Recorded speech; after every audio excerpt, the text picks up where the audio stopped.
you would speak up, but I don't have a lot of voice. I know we have a lot of people here, so we're going to get rolling. My name is Kieran, and I'll let the rest of the affordable housing folks introduce themselves. Many of you signed in. It's probably the most people we've had at a meeting in a long time, which fascinates me more than anything as I sit on the select board. And we have a lot more interesting things to talk about, I swear, than tonight. But I won't take away from our friends here from NIMCOG. I'm not going to narrate a lot of this, but I'll let these guys introduce themselves. We also have Jason here as our TA, so he's going to guide some of our conversation along the way too with Carol and these guys. So that's all I got to say. All right, yeah. Hello, I'm John Denice, member of the Affordable Housing Committee. Carol Baker, I'm the Secretary of the Affordable Housing Committee.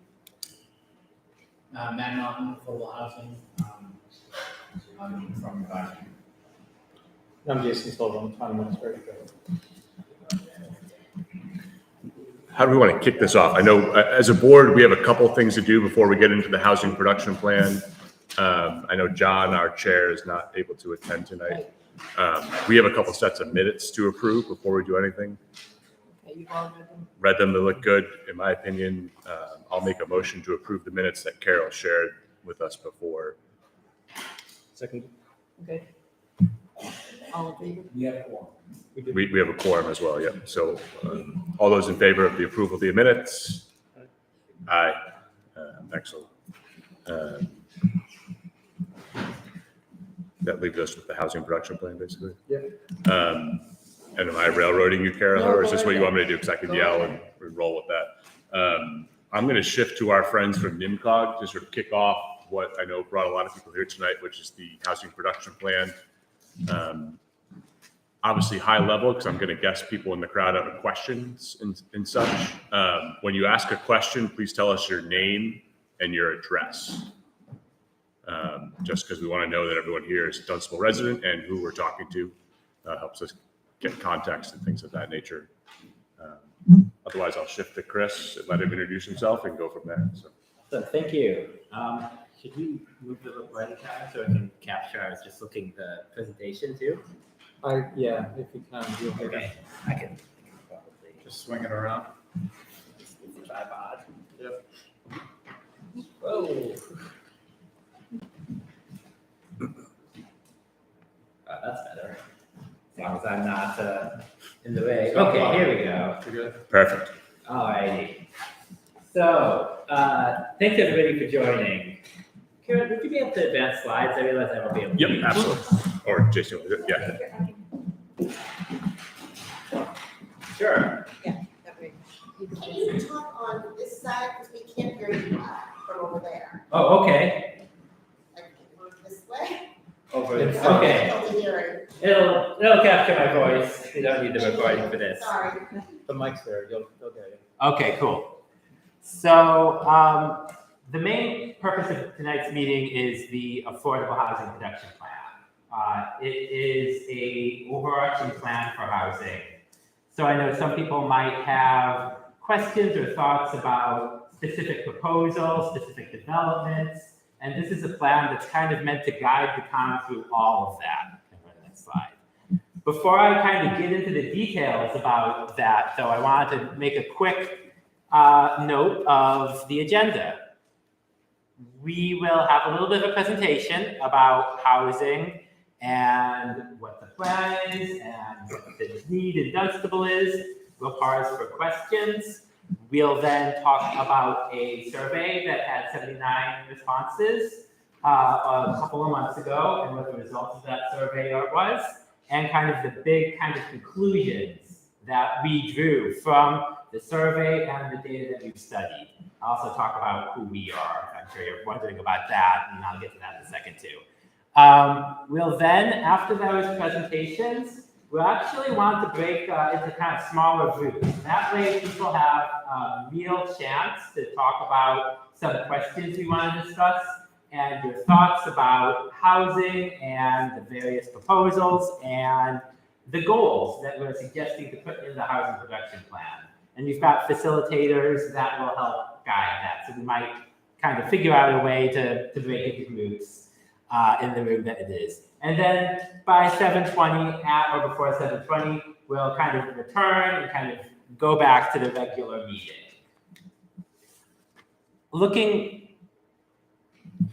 Is that my next slide? I guess it is. Can you go one more slide? Sure. There you go. So, Northern Middlesex Council of Governments. That's where I'm from. I'm Chris Hayes, Housing Economic Development Planner. I'm joined by, My name is Kelly Lenema. I'm Deputy Director of NIMCOG. and The senior, and we're a regional planning agency that covers Lowell, Dunstable, and 7 other communities that are around in the region. And we're basically almost like a free consulting agency that towns can turn to for different projects like a housing production plan, but we also do transportation planning, land use, open space, so we do all sorts of different planning activities for communities. Backslide, yes. We've been working with Dunstable and the Affordable Housing Committee for the last 6 months or so, since September 2022, where we collected data. We have attended several Affordable Housing Committee meetings, and we conducted a survey between December and January of last year and the beginning of this year. We've now been working on some of the recommendations, or at least some of the vision and goals in the housing production plan. And after this workshop, we'll take all of the inputs, we will put recommendations for strategies, and that report should be done by August. The planning board and the select board need to adopt the plan, and then it's sent to the state for final approval, and then you get some benefits for having the housing production plan. Next slide. What are those benefits? Well, first of all, it is a framework for discussing what you want the 40B comprehensive permit projects, and if you don't know what that is, we can discuss it later. Community Preservation Act expenditures, Affordable Housing Trust Fund expenditures, zoning overlay districts, basically any type of activity the town or its partners like nonprofits or neighboring towns can take to kind of help the housing situation and guide it in the way that you'd like it to go. It's an opportunity for a community to come together with a proactive vision of how to meet housing needs as it grows and changes. It also provides preference for various grant opportunities from the state, and also if you meet other affordable housing goals, it gives you a little bit more ability to guide 40B comprehensive permit projects. Next slide. Quick question, so we did not have a plan like this up until. I'll answer that question, but kind of hold questions until the last one, but that one is, you do have a plan about 7 years ago. It's about 2 years out of date. They last for 5 years. Comprehensive needs assessment. Oh, sorry. What's in the housing plan? Really quickly, it's data. It's data from the census and various sources, looking at what the demographics of Dunstable looks like and how many houses and what type of houses Dunstable has. It has a vision and goals, specific numerical goals for how many affordable units the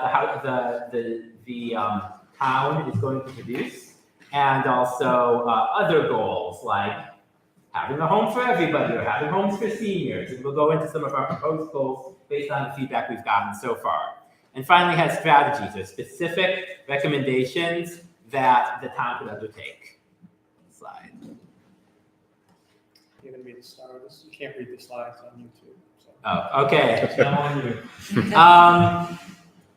Understanding what affordable is means understanding the area median income, because that's what it's based on. The area that we're talking about when we say area median income is Greater Lowell. It's basically all of those towns you saw plus Groton. And the most affordable housing uses 80% of area median income. So area median income is $132,400 for 2023. 80% of that, and it's adjusted for the number of people in the family. So let's say it's a 3-person family. That would be $85,200.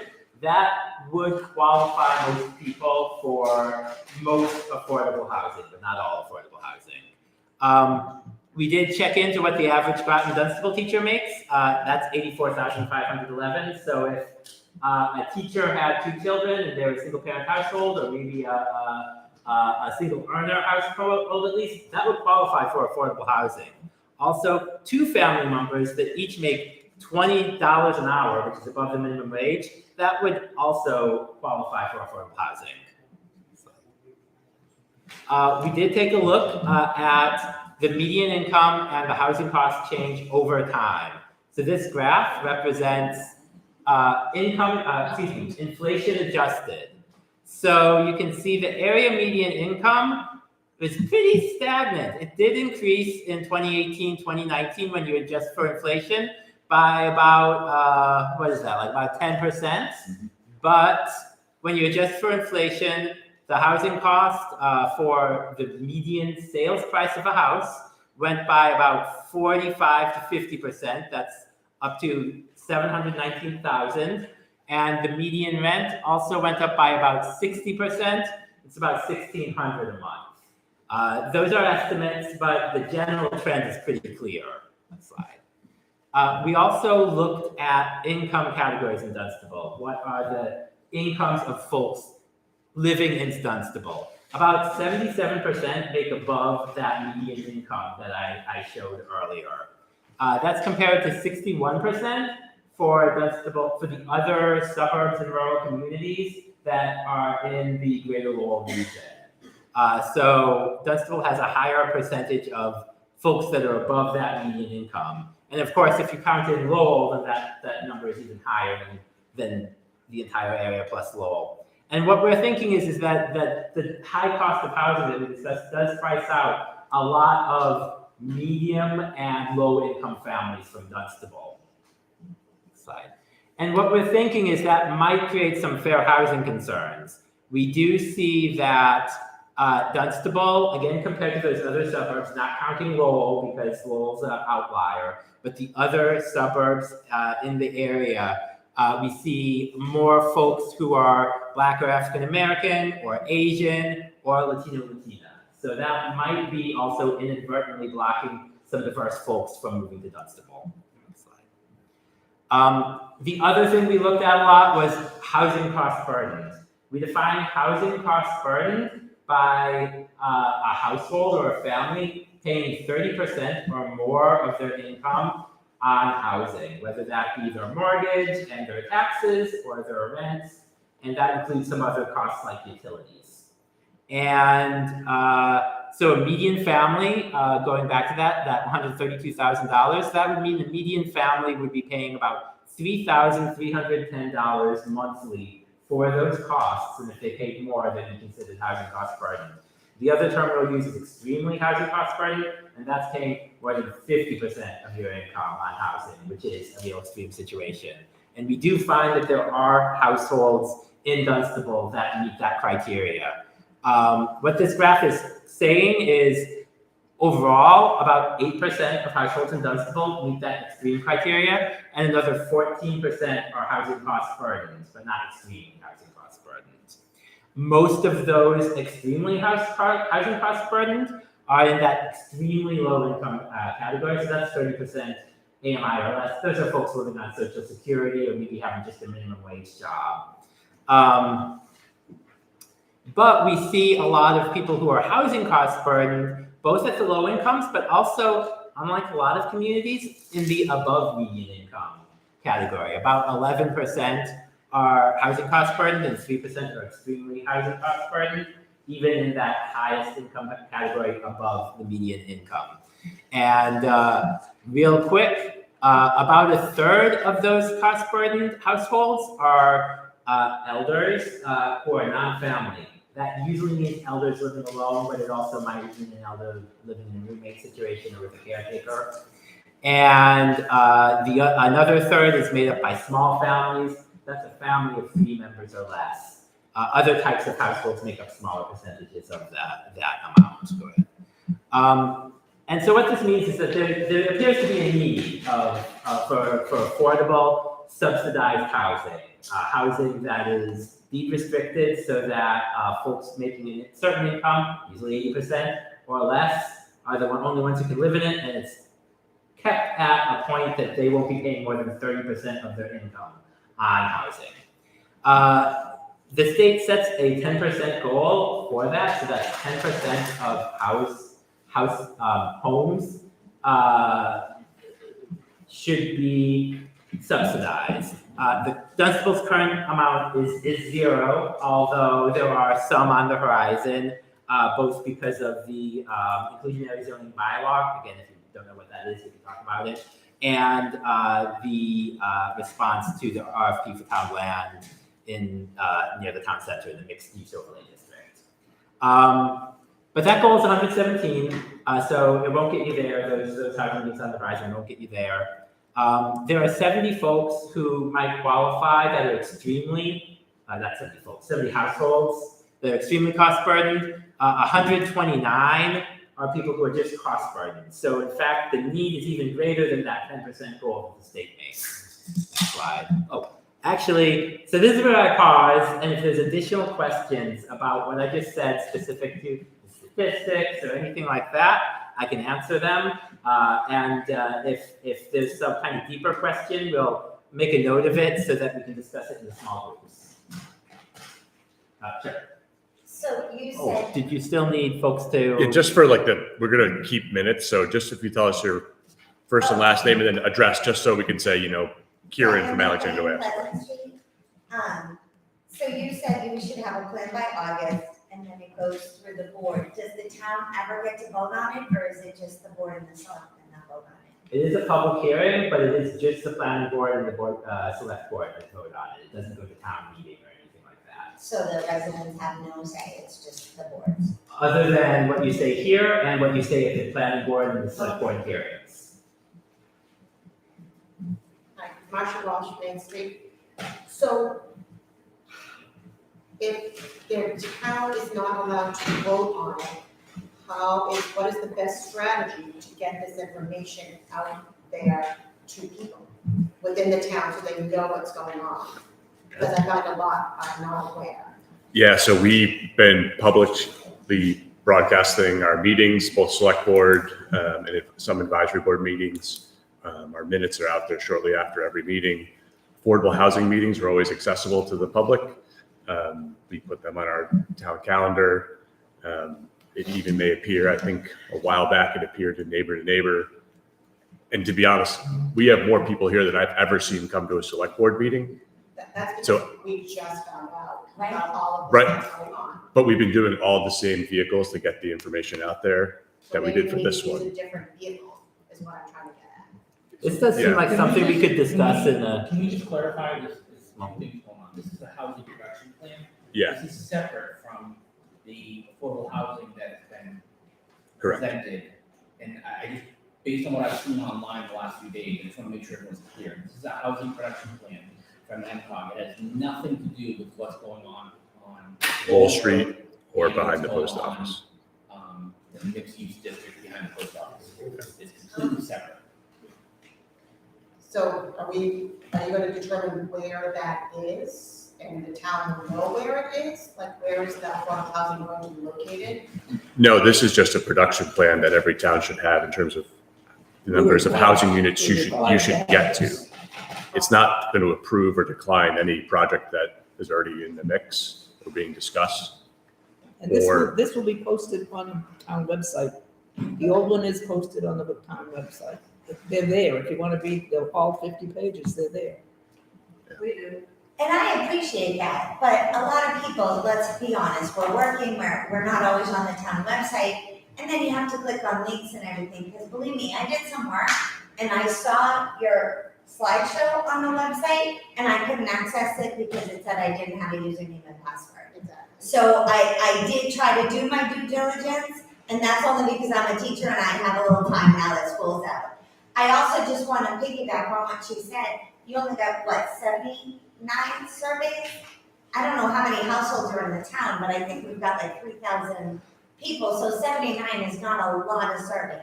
So while I think you guys are trying, I'm wondering if there's other avenues to get more people to know what's going on. Do you have an avenue that you would prefer that you don't feel you're getting Well, information? the only reason I'm here is because I saw it on Facebook, and I don't know if it was Susan Chappas, what's her name? That put it on, and I was like, oh, because I think a lot of people were pretty much blown away with what's happening on, is it Lowell Street or whatever, and so people want to know what's going on and be more involved and know what's going on in our town. I didn't know that was happening either. So I'm going to say one thing, and then I'm going to make sure we focus on the housing production Right, I plans. understand that this is different. So I've been the one who posts everything on all the Facebook pages Oh, regularly that was you, anyways. I'm sorry. Yeah, so, You're like, gonna turn around for a So no, second. Sue does it on behalf of the town, but Yeah. I've been doing it since 2020, maybe 2019. I'm not sure, maybe you just say planning meeting or something, I think, Yeah. you know, maybe there's not enough detail, I don't know, I mean, Yeah, thank you for what you're doing, I know that Yeah. this is like a thankless job, but I'm just saying a lot of people don't know what's going on. And is some of it on us? Sure, but I think when you have a survey and only 79 households answer, yeah. I posted that it's survey. not real indicative of the town, like how the whole town might be feeling. If I could just make a suggestion that maybe when we're gonna do breakout groups a little bit later, and I think part of what we would love to hear in the breakout groups is maybe your suggestions for more avenues that information like this or these planning efforts could be promoted. Because I think this is something where, you know, the town does different types of planning, and we definitely want to make sure that people are hearing about that. So if you have ideas, start thinking about them, and we can talk about them when we do those breakout groups, if that's all right. Could I add one thing? I think, so I've been here like 6 months in this role, and one of the things that the select board has actually challenged me on at a staff level is, okay, how can we reach out to the community, communicate with the community better? And so we are like actively putting plans in place to do that. We did just start our new Facebook, like an official Facebook page, which is pushing out information like this. But I think it's fair to say that, you know, we can do better. They've asked us to do better. We are working to do better. So just know that. And if there are suggestions in this audience to things that we can do that would make it better for you, like we're trying to communicate in ways that is most convenient for people, really, so that we can get the information out to you. So there are ideas I have, there are ideas staff has, there are ideas the board has had, and it's all starting to come together. But like I said, we are wide open for ideas. So Well, thank you so much, I do appreciate it. absolutely. The other thing I just want to point out, I think everyone probably knows this, but I know people, it seems like a lot of people focused on the project on Wall Street. That is that's not town initiated. We It's do, not okay, yeah. I just want to make sure that that's not a town project, it's a private developer looking to do a private development on the site at 41 Wall Street. And so there has been some dialogue with the town on that, but frankly, there's no real, There's no even application. there's not an application. It's just a discussion. So it's been a discussion, ongoing discussion. We Yeah. have posted, all the information we have is posted on the So website. that never went through this board or anything? Well- That has nothing to do with affordable housing or anything? Yeah, no, it does, and there's been discussions with the select board Okay, on that. But there's It's no, a private company that's doing it. They don't necessarily have to go through affordable housing to do it. and there's a whole application process that needs to happen at the state level, which has not been initiated or pursued at this point. So, yes, it's been presented, all the information that we have is on the website in terms of, with I regards have to. read that, yes. Okay, good. But there is still I would say, correct me if I'm wrong, but a significant amount of back and forth that still is going to happen and needs to happen. If the developer chooses to do so. Correct. Correct. I mean, just to be crystal clear, they don't have to do anything with the town other than get ZBA approval. Correct. And they can jam it down the town's, 113 roadway. So what is I mean, the- I think, so if this is a 40B project, right? Yeah. So maybe we should have a quick description of what 40B is, kind of in more of a general sense, because it applies not only to this project, but other potential projects that might come along. And so what a 40B project is, a 40B refers to a Mass General Law that allows a the way it's put is, it allows a zoning board of appeals to approve a project that kind of ignores local zoning. It still has to meet other conditions like the Conservation Commission, it has to obey wetlands laws and sanitary sewer or sanitary laws. But the zoning specifically, it can ignore with what's called a comprehensive permit from the Zoning Board of Appeals.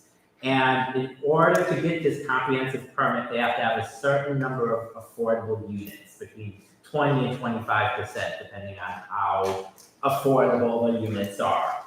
And I'm sorry, is that based on your chart, what you consider affordable, like the 30%, not more than 30%? Based on the county affordability. So that would be like 138,000 or whatever, or is that the? Yeah, it's that 80%. Okay. It's that 80% of AMI, which of course changes every year. Right.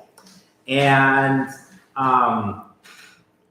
where was I? I'm sorry. Oh, no problem. It's important to know, because this housing production plan, although it doesn't talk about specific projects, it does talk about what the town wants to see in general.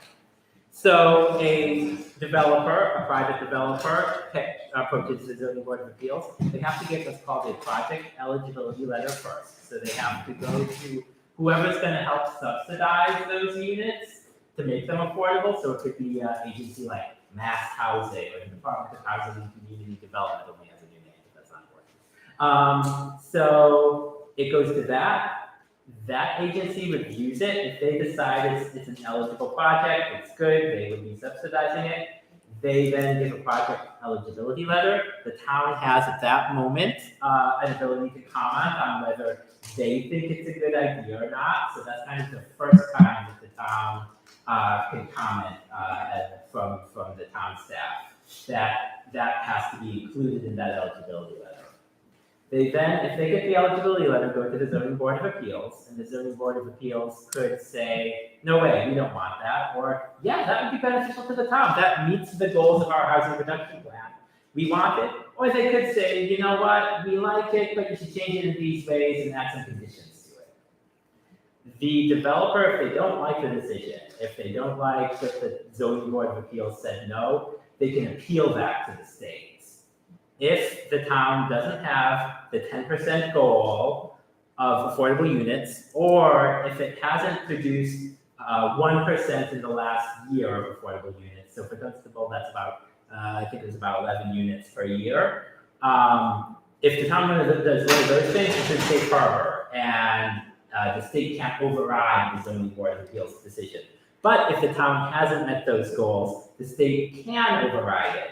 And the state will take a look, and they will either override it if they think it's a reasonable proposal, and it's a specific board in the state that does that, or they will say, you know what, that proposal is ridiculous, or it is bad for the town, it's too many units, or it's in a bad space that will hurt the town, and they won't override it. Now, generally, they do override the local control because the state really needs housing, and usually when it gets to that appeals level, it's usually probably a reasonable proposal.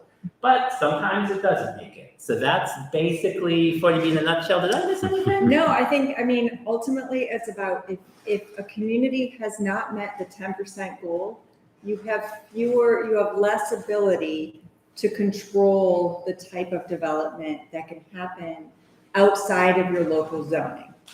Does that make sense? Yeah. So that's part of the reason why communities create housing production plans, because the purpose of a housing production plan is to say, we recognize that we haven't met this 10% goal, and here is our plan for getting to that 10%, or maybe exceeding that 10% in a way that will help us stay in compliance with the state and retain our own control over our local zoning.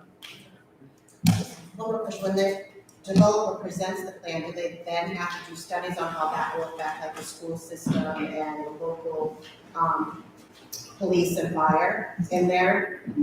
They don't. That's usually called a financial impact And that's study. ultimately a fair housing issue. So the state, basically you can't make regulation or policy that restricts the kind of person or the kind of family that could live in housing. And so you can't say, we don't want to have families with I'm children. saying, do they say? No, but that's where like the zoning board of appeals if you haven't met that 10%, the zoning board of appeals can't say, well, we want this only to be senior housing. And so that's where like any kind of what some people refer to as impacts or development impacts can't be controlled. The developer at 41 has done a financial impact analysis that's posted on the website along with the other documents we have from them. You can look at it. They did it independent of the town, but it's posted. Oh, and if it's a new person, I think we still need to get your name and address. Pavel Kuzinski, 61 Packers. So if the production plan does not involve locations or specific projects, how can it guide?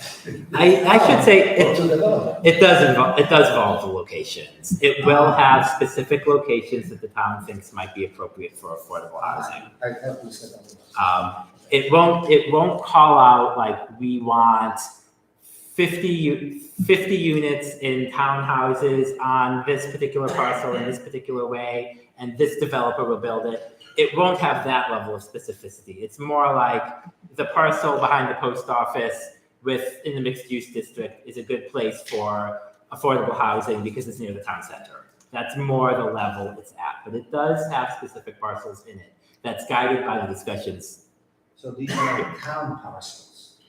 They could be town-owned or they could be They privately could be owned. private as well, yeah. So this plan can address privately owned lots? Yeah, And so target them? if you went back and looked at the 2016 plan, it identified the Hughes Trust land that was out on River Street that now is being turned into an 11-house subdivision with one affordable house being included in that 11.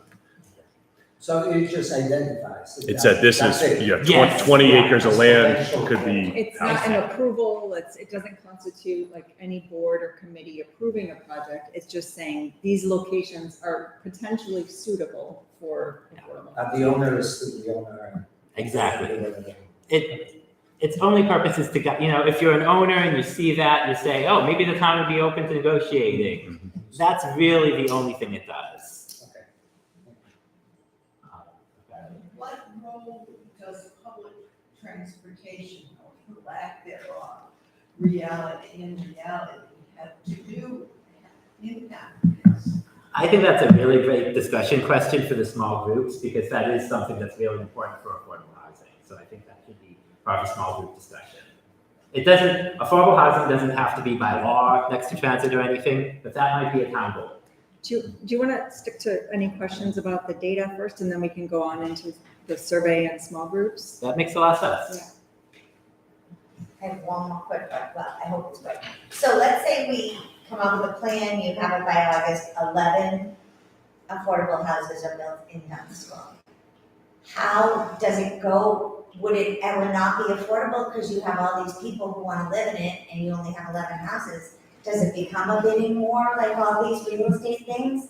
And then it's just not attainable for low income anyway? Affordable units are restricted to their cost. So in order to get the benefits of affordable units, i.e. being able to do a 40B or to follow the inclusionary zoning bylaw, it has to stay at that 30% of 80% AMI income. So it won't go more expensive, it will never go more expensive. And the way they decide who comes in is a fair housing lottery, basically. Oh, okay. So there's all sorts of rules on how you advertise that. They probably get hundreds of Yeah. people, and they do a lottery.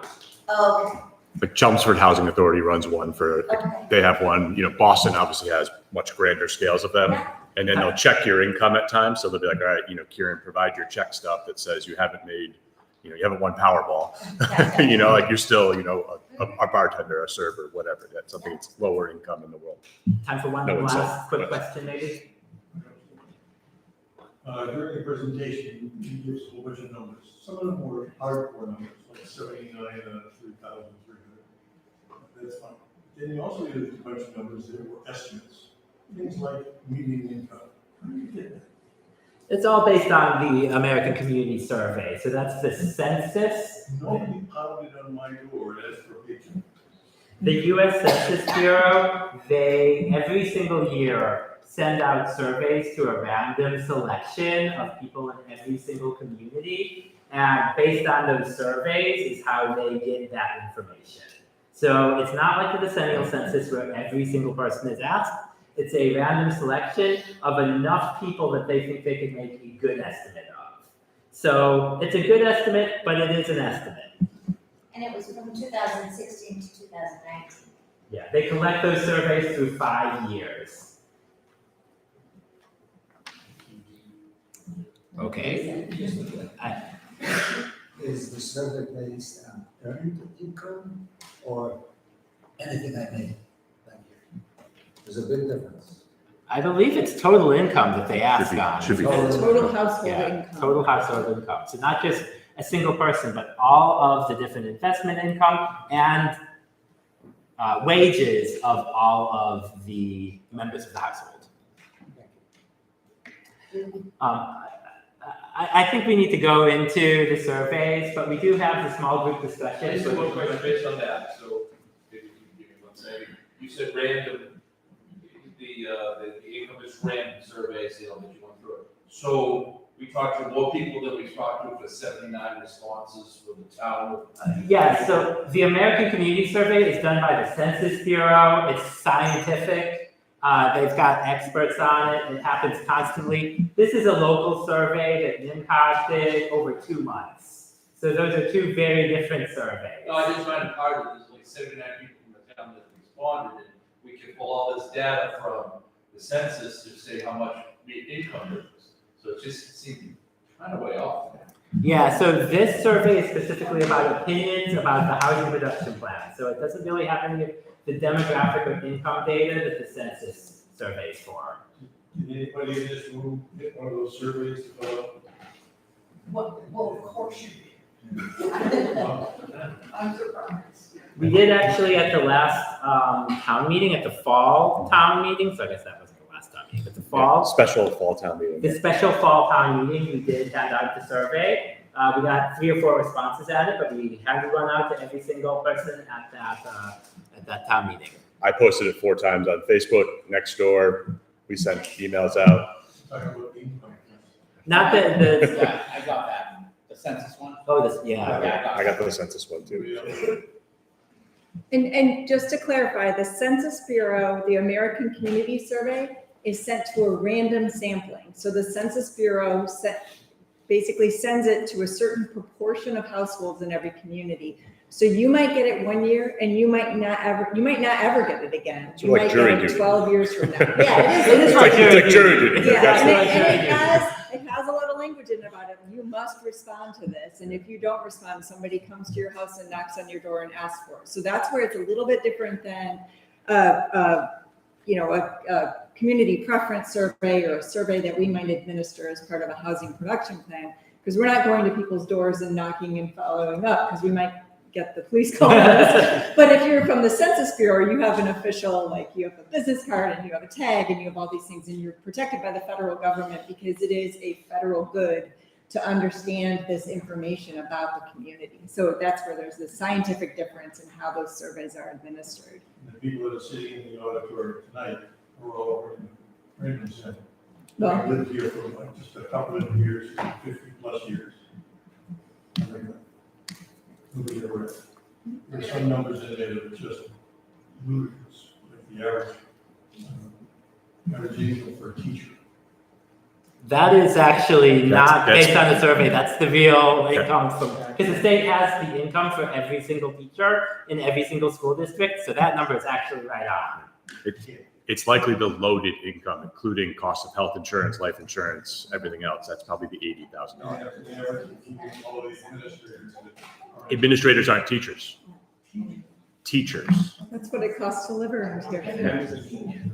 All right, should we go on to the survey results? Yeah, so going on to the survey, so the local preference survey, we got 79 responses. It's a small number, but actually that's a pretty good number. I want to congratulate everybody that did take it, because that's actually a pretty good number for a town the size of Dunstable. That's an optional survey. And I'm just going to go through the questions we asked and how we got answers. The first question was, what is your vision for new housing in Dunstable? it was an open response. People could write whatever they wanted as their vision.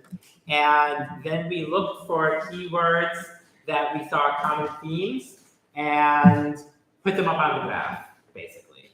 So if somebody said we need more affordable housing for seniors, we would include that under the affordable bar and the seniors bar. And affordable was by far the most mentioned thing that was mentioned in the survey vision statements.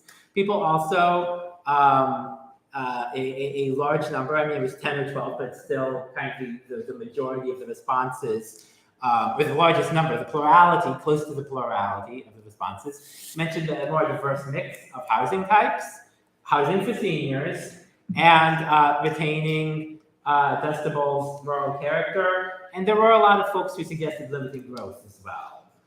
So those were some of the top types of responses for a vision. But the sample vision statements we got: dream of a town that had housing appropriate to young couples to elders, 1 bedroom to 4 bedrooms, ability for families to have in-laws and granddad apartments. We need to provide a balanced mix of housing that supports a broader mix of income levels. We have too much of our own town and our own tax base tied up in low density, high cost personal real estate, making it very difficult to keep pace with the growing financial needs of the town. But then we also had statements like keep Dunstable a rural community, which isn't necessarily mutually exclusive. But we had a lot of talk about the farms in the rural community. And also a lot of comments like small houses for elders in a more village-like setting, fewer huge single-family houses, so a lot about elders and seniors. We asked, what housing issues or concerns have you experienced or believe others face in Dunstable? The plurality there was that the home is too large, or that there is need to downsize, that they can't keep up with maintenance, or that they can't afford the rent or mortgage. We also had a lot of kind of other responses because we allowed people to make their own response. And the most common one there is, other than mentioning seniors again or some other element there, was tax expenses, taxes. We didn't get as many, but we still got a few folks who said that they or people they know had a home that is not mobility impaired accessible, whereas we didn't get many responses that the home is too small or that they face discrimination or thought others might face discrimination. We also asked which housing initiatives should be prioritized over the next 5 years. And in there, we had a variety of statements and asked people whether they strongly agreed or strongly disagreed or somewhere in the middle. And one of the notable things is people agreed, at least somewhat agreed, with every single priority we suggested, which was encourage the creation of smaller homes, help people stay in the community as they age, encourage creation of more housing options, encourage creation of homes with a mix of prices, encourage creation of homes attractive to younger households, encourage preservation of existing homes, and provide more options for people who make low and moderate incomes. But what I just said was kind of ordered it from most popular to least popular. So encourage the creation of smaller homes and help people stay in the community as they age is really the most popular ones that were the priorities in the survey. We knew that seniors and aging in Dunstable was important, so we asked the question, how important is it for you to age in Dunstable? And more than half said very important or extremely important, and more than 3/4 said at least moderately important. So that's kind of an overview of the survey. I'm going to go into, oh, yes? Can I just quick add something? Tonight is also an opportunity for you to provide feedback. So if you did not take that survey, tonight is still a chance to help inform this plan. I just want to be clear that the survey isn't like it's closed and we're never going to talk about goals and priorities again. We're actually talking about goals and priorities in the breakout group. So I just want to make that clear. If you feel like there was something in those survey results that doesn't reflect you, we can talk about that in our breakout groups. Absolutely, thank you. Yeah.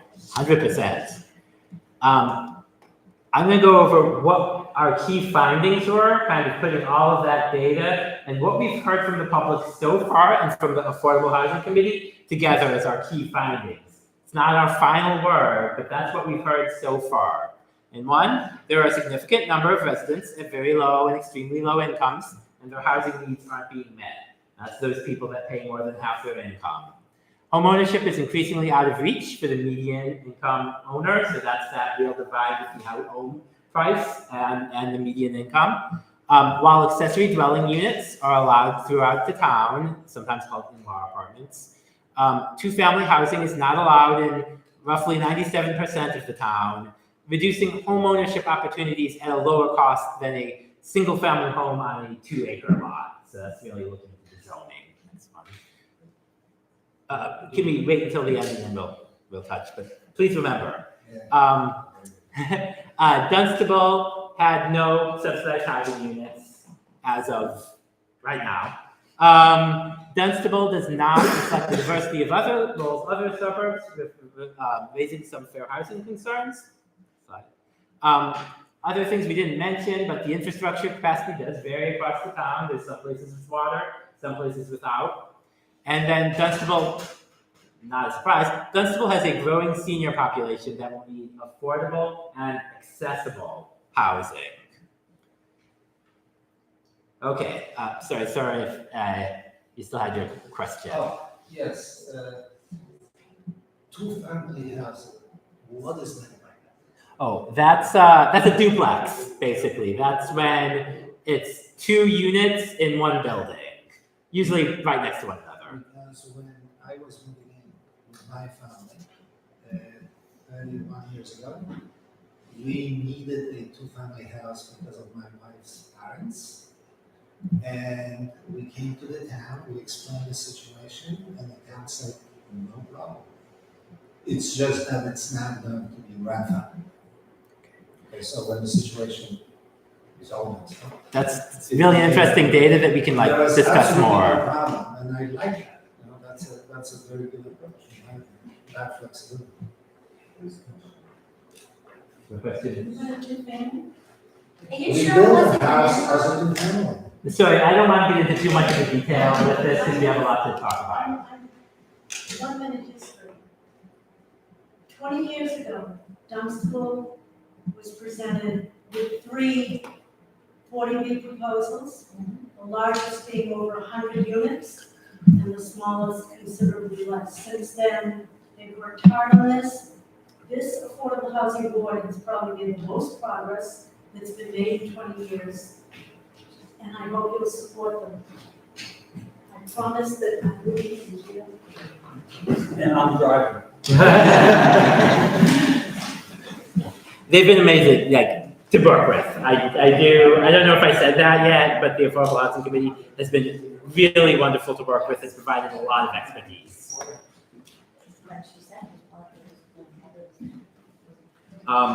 We can jump into the small group discussion maybe so that we can get more into detail on some of these things. Do you want to? I'll go over The vision real quick, or? Yeah, We should probably okay. have it up. Yeah, let's leave it up. We'll discuss, on the little handouts that you have, there is on one side that has the agenda, a housing vision statement that we are proposing based on what we've heard. And on the other side, a set of goals that we've heard. And so you can use that as we kind of break into groups and discuss, because we will be discussing specific questions about the data, any other stories. That's really important to know as well in terms of your housing experience or people you know. And finally, really most importantly, what you think about these goals, because that will help us pick locations, pick other goals, make recommendations. So thank you so much. And I have no idea. So can we just break into 2 groups this way, or do you want to do 3? What do you think would be more What's the productive? goal, I guess? The goal is to kind of be able to talk through all of the goals that are up here and Okay. see what works for people, what works, maybe 3 groups. Yeah, 3 groups Probably is better. best, yeah. Yeah, just to get through the content, because we need to do it a little bit faster than.